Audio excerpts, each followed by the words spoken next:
Monika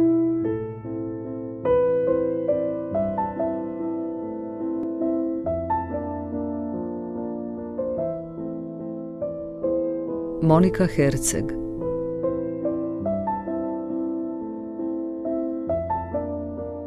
Iskaz o pokušaju da ti nametnem oblik svjetla.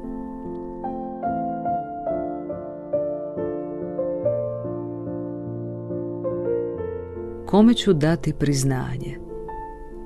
Zajednički smo posjedovali samo nesanicu, ne umanjujući se jedno kraj drugoga.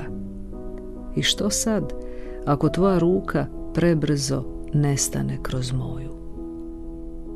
Nama je svejedno. Razvrstavamo otpad, tetošimo voćke kad pucaju od zrelosti. Dajemo ih drugima, tako umirene, da uče od njih o pčelama koje su im prethodile. Prisluškujemo vrapce, puštamo da parkovi nasele pluća. U čovjeku volimo njegovo djetinjstvo. Grleći stabla, ruke savijamo u godove. I ništa od rušenja nije dopremljeno u naš raspored, po kojem podižemo zagrljaje iz postelje, kao drva za potpalu. Iza nas ostaje samo to svjetlo, o kojem nikad nismo progovorili.